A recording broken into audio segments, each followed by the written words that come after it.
Bonjour à tous, donc Marianne Duboulet pour French Lines et compagnie. Alors il se trouve que pour nous la mémoire orale, c'est pas notre cœur de métier premier. On conserve d'abord et avant tout l'histoire et le patrimoine des compagnies maritimes françaises, et à ce titre, la mémoire orale vient plutôt accompagner certaines de nos activités et de nos fonds. Je vous ai mis en introduction deux éléments de logo. Nous étions French Lines, une association jusqu'au 31 mars 2018, et nous sommes un établissement public de coopération culturelle depuis le 1er avril 2018. Ça a été l'occasion d'une part de se rapprocher de nos deux soutiens financiers de longue haleine, qui sont la ville du Havre et la région Normandie. Ça va être aussi l'occasion d'élargir un petit peu nos missions, puisqu'auparavant nous étions vraiment focalisés sur les compagnies maritimes françaises. Et là, l'idée, c'est de s'intéresser tout autant au patrimoine maritime, mais aussi portuaire, et à l'ensemble des compagnies maritimes françaises. Donc vous pourrez juste remarquer qu'on a gardé une petite partie de notre logo, la silhouette du paquebot, à laquelle tiennent énormément l'ensemble, à la fois les anciens adhérents, mais aussi tous ceux qui nous connaissent, et qui est vraiment un signe distinctif qui nous permet d'être reconnus même au niveau international. C'est un patrimoine d'entreprise, absolument, puisque l'association est créée et reçoit en contrat d'apport en 1995 le patrimoine de deux grandes compagnies, la CGM, qui est elle-même issue Compagnie Générale Maritime, qui est elle-même issue des Messageries Maritimes, et de la Compagnie Générale Transatlantique, également appelée la CGT ou la Transat. Mais également à la SNCM, Société Nationale Corse Méditerranée, sachant que la SNCM était la branche sud de la Transat. Messagerie Maritime, création à Marseille 1851, Compagnie Générale Transatlantique, création 1855. Première traversée Le Havre-New York 1864, on mettait 13 jours avec un bateau à roue à aube, et c'est le nom, cette ligne, Le Havre-New York, qui est appelée la French Line, qui donnera son nom à l'association par la suite. Comme je vous disais tout à l'heure, c'est un patrimoine qui est vraiment très important. Le fonds majeur, qui explique aussi un peu pourquoi on est là aujourd'hui, ce sont nos archives, des archives publiques. Ces sociétés, ces compagnies françaises, elles ont été créées à l'origine pour transporter le courrier postal, d'où le nom de packet boat. Les paquebots, c'est les packet boats. Et elles sont vraiment le prolongement des lignes terrestres. Par exemple, les messageries maritimes sont la suite logique des messageries nationales, qui étaient le transport en diligence, tant des passagers que du courrier. Et dans une période d'expansion économique, de globalisation, milieu du 19e, on explore le monde, on va y avoir des grands mouvements de population, et ces compagnies-là s'inscrivent vraiment dans ce progrès, à la fois le progrès technique, avec l'arrivée de la vapeur. Le courrier doit partir à l'heure si possible et arriver si possible dans des temps à peu près circonscrits, et la voile qui était bien trop aléatoire va être compensée par la vapeur, qui permet de réduire à la fois le temps et d'être un petit peu plus exact dans les heures d'arrivée et de départ. Donc ces compagnies ont été créées avec des subventions de l'État et ont même parfois été nationalisées totalement. Ce qui fait que ce fonds d'archives, qui présente plus de 6 km linéaires, est considéré comme des archives publiques. Nous avons une convention de prêt en cours avec le CIAF et les archives nationales, et nous travaillons avec le Conseil des archives nationales du monde du travail, qui avait élaboré le cadre de classement de ces archives à l'origine.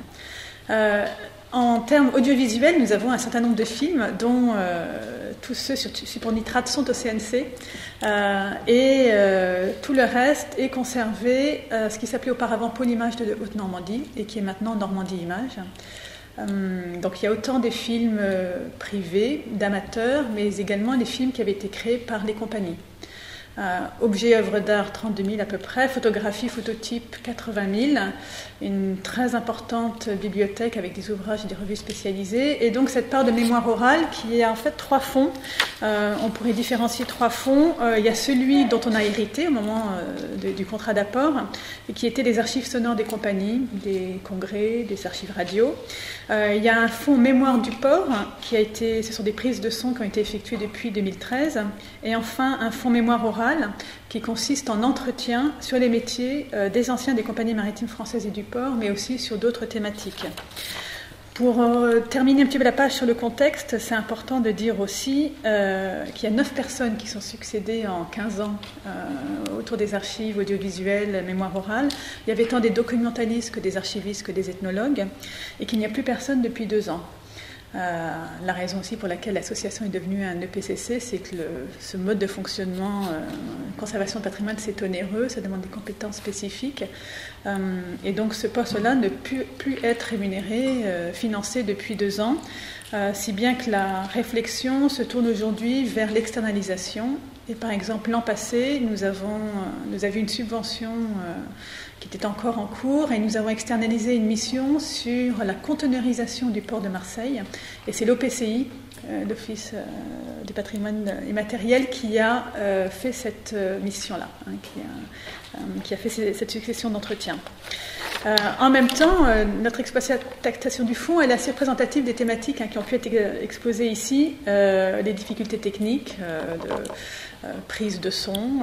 Pendant longtemps, il y avait une caméra, et puis ils se sont aperçus qu'ils ne pouvaient pas à la fois prendre une seule personne, et ne pouvaient pas à la fois à la caméra, à la prise de son, attentive à la personne pour poser des questions et être vraiment en lien avec ce qui lui était dit.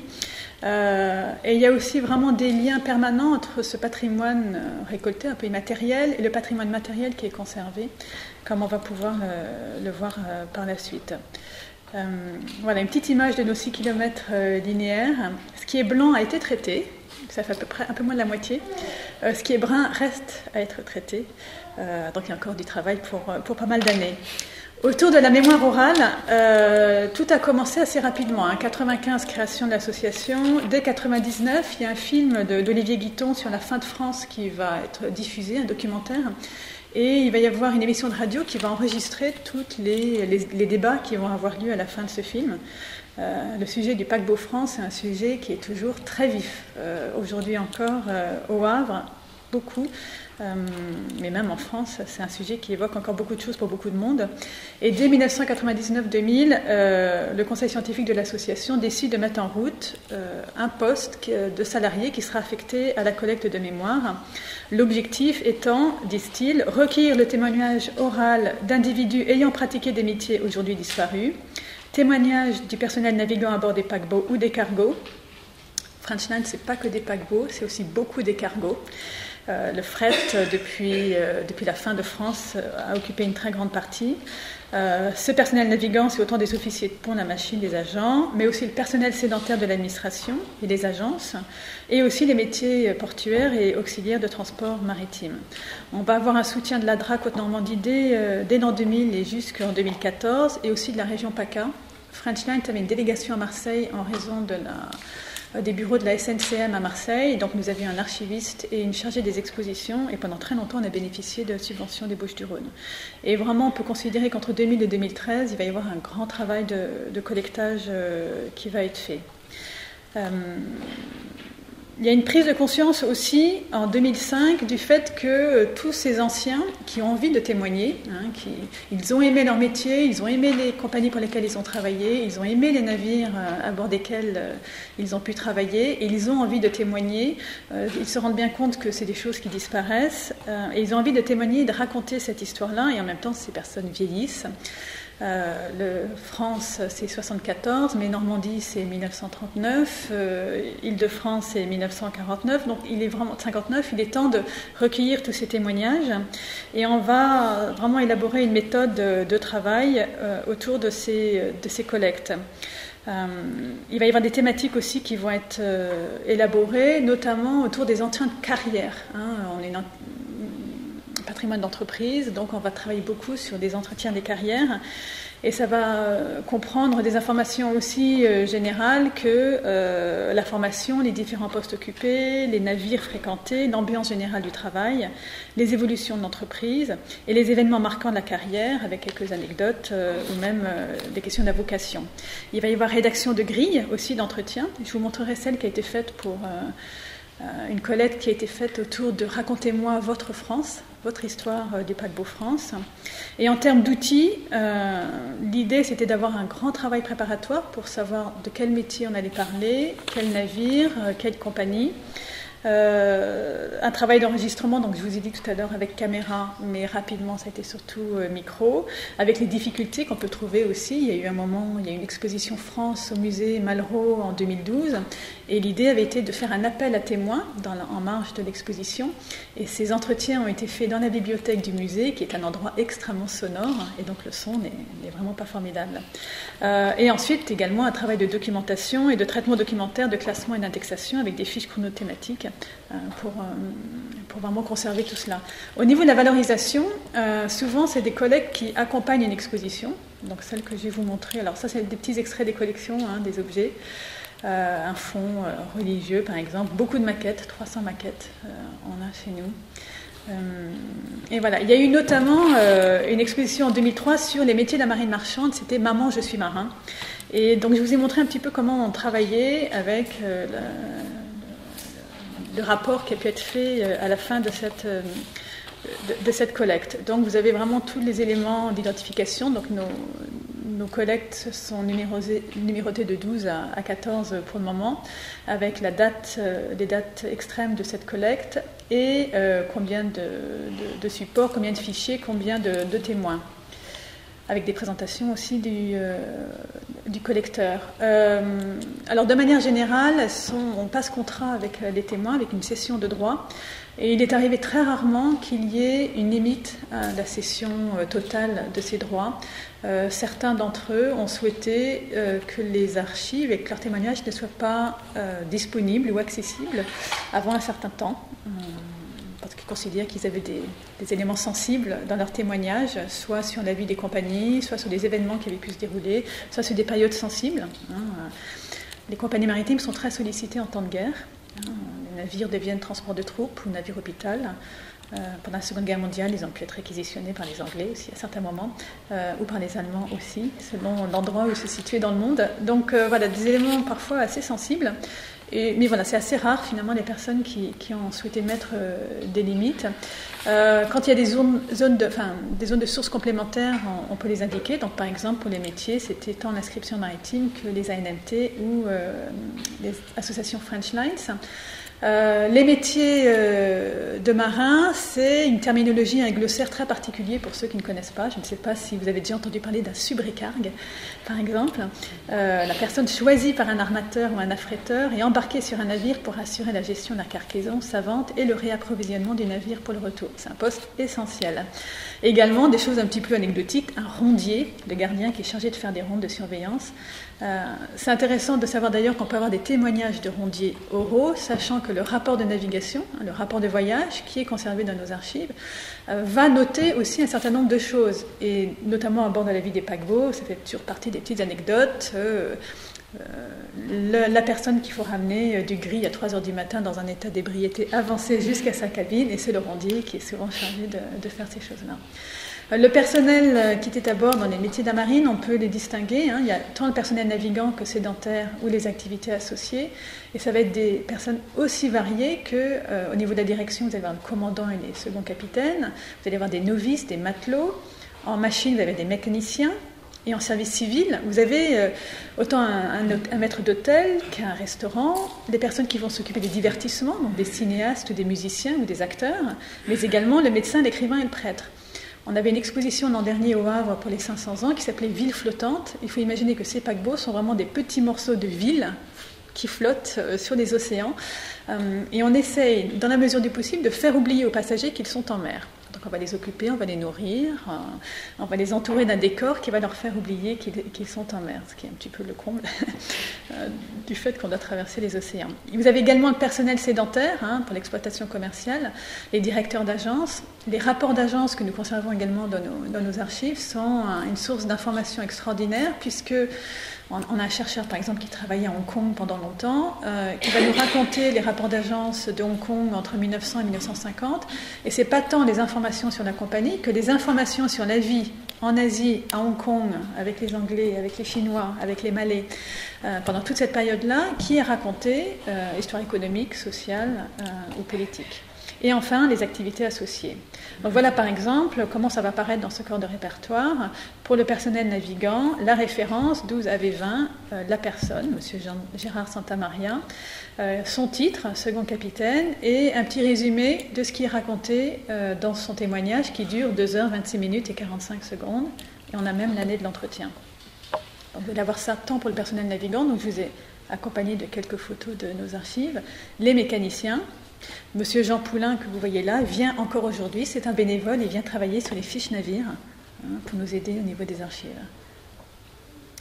Service civil, le commissaire, le maître d'hôtel, le chef de rang. On a un chef de rang qui vient encore très souvent, qui adore raconter l'arrivée de Salvador Dali au moment des repas à bord de France, qui adorait arriver une demi-heure après tout le monde pour qu'on soit bien sûr de le voir. Dans la restauration, tous les métiers de la cuisine, pâtisserie, boulangerie, première table de France. Et les divertissements, donc un photographe, un deckman, celui qui est sur le pont qui va vous apporter votre thé ou de la lecture, une couverture, et le prêtre, tout autant. Voilà. Et les activités associées, ce qui est vraiment, donc c'est des gens qui tournent autour. Donc vous avez l'assistante sociale, le courtier maritime, le docker, personnage essentiel au niveau maritime et portuaire, mais également le balayeur de gare maritime et également aussi très important, la femme de marin qui doit assurer pendant les absences de son époux. Et les annexes qui vont vous rappeler un peu tout cela pour avoir un outil de travail qui sont tant les noms de personnes, navires, métiers, compagnie. Voilà. Je vous parlais tout à l'heure aussi de la collecte qui avait été faite autour du paquebot France. Et donc, je vous ai mis aussi pour information la grille de l'entretien. Ce sont des entretiens semi-directifs à chaque fois, pour essayer d'avoir une cohérence entre tous les entretiens et ensuite pour pouvoir les retravailler par la suite. Et donc, le paquebot France, c'est donc appel à témoignage, donc c'est autant des anciens salariés, mais aussi des personnes qui avaient juste pu monter à bord. Les Havrais pouvaient monter à bord quand le paquebot France était en escale. C'était relativement facile de monter à bord des paquebots. Il y avait tous ceux qui travaillaient à bord pour réparer des éléments qui avaient pu s'abîmer pendant les traversées. Les traversées, la structure est vraiment sollicitée, un navire, pendant les traversées. Il y a toujours des petites choses à réparer. Et il y avait aussi des événements, des soirées mondaines qui pouvaient se dérouler pendant les escales. Et donc c'est tout cela qui va être demandé aux personnes. Et donc voilà, ça va être autant l'âge, comment est-ce qu'on savait que le France arrivait, est-ce qu'on l'entendait. Il y a un souvenir classique que racontent tous les anciens havrais, c'est l'arrivée de France et la vague qui est provoquée par son arrivée et tout le monde qui va plonger dans cette vague quand elle arrive, parce que ça faisait une grande vague dans laquelle on pouvait plonger. Les événements, donc ça peut être tant le lancement et le baptême, mais également moment essentiel de la vie de France et du Havre aussi et du port, la grève de 1974. Et enfin, quel l'oubli, beaucoup de personnes ont pu aller, quel l'oubli, voir le navire qui attendait pendant 4 ans, qu'une solution soit trouvée pour son avenir. Et finalement, le savoir s'ils avaient travaillé ou pas pour la Transat était finalement assez accessoire. La valorisation de toutes ces archives, elle a pu se faire par Internet. Notre précédent site accueillait des éléments de mémoire orale qui étaient détaillés selon les métiers, selon les compagnies, selon les navires. Et la modernité fait que nous avons un nouveau site qui est plus beau, plus ergonomique, plus complet, mais on n'a plus de mémoire orale dessus, ce qu'il faudra corriger un jour. Par contre, il y a eu un dépôt aux archives départementales de Haute-Normandie et les archives qui ont été déposées sont consultables là-bas. Donc c'est bon à savoir aussi. Et sinon, c'est dans le cadre d'expositions que cette mémoire orale est valorisée, soit retranscrite, soit par des bornes audio. Et il y a eu notamment l'exposition The Box, la mondialisation à un corps d'acier, c'était autour de l'histoire du conteneur. Exposition faite en partenariat avec le musée de Douarnenez et French Lines, qui a débuté à Douarnenez, qui est passé au Havre et qui est maintenant à Dunkerque, à chaque fois dans une vision revue. Et il y a des éléments de mémoire orale qui sont intégrés, originaires de French Lines, qui sont intégrés dans cette exposition. Donc je vous parlais tout à l'heure de l'OPCI et le rapport qui a pu être fait l'an dernier. Et à chaque fois, vraiment, ces témoignages viennent compléter le patrimoine que nous pouvons avoir, et notamment le patrimoine photographique. C'est aussi l'intérêt de voir à quel point la mémoire humaine peut être à la fois fiable et fragile, comment les souvenirs peuvent évoluer avec le temps. Mais ça nous aide aussi parfois pour mieux comprendre un aménagement de navire quand vous avez le témoignage de quelqu'un qui a utilisé un mobilier, qui a utilisé la cuisine pour savoir comment ça circulait. On peut avoir des plans, on peut avoir des photos, mais savoir exactement comment l'être humain s'intègre dans ce grand bâtiment qu'est le navire et comment ça pouvait fonctionner, comment il pouvait exercer son travail, ça accompagne beaucoup. Donc là, juste Île-de-France, vous avez un hydravion devant, il se trouve que le paquebot Île-de-France, qui aura une très grande exposition pour lui au musée des années 30 à Boulogne-Billancourt à partir de novembre. Il y a eu un catapultage d'hydravions pendant 2 ans, entre 1928 et 1929. Et cet hydravion, qui partait à peu près au milieu de l'Atlantique, il arrivait avec 24 heures d'avance sur le navire et il transportait le courrier. Si bien que les passagers qui avaient pu écrire une carte postale voyaient leur courrier arriver avant eux aux États-Unis. C'était la vitesse incroyable des années 30. Des activités à bord, des loisirs à bord, donc je vous parlais des deckman tout à l'heure, le service civil qui se fait à bord et la vie des passagers. Et France, à New York, juste pour terminer, cette volonté de témoigner des anciens, elle est vraiment très forte et j'espère qu'on arrivera à maintenir dans l'avenir cette source de témoignages et d'informations. Toujours ce chef de rang, René Montier, qui aimait bien raconter Salvador Dali, et pour lui, il se sentait un ambassadeur de France à bord de ce navire. Ils ont voyagé partout dans le monde, ils étaient accueillis comme pas des héros, mais vraiment comme des personnages d'importance, et il se sentait reconnu à la fois dans son travail, pour le navire, pour la compagnie pour laquelle il travaillait, et c'est ça aussi qui est transmis à travers toute cette mémoire orale. Et voilà pour ma présentation. Merci.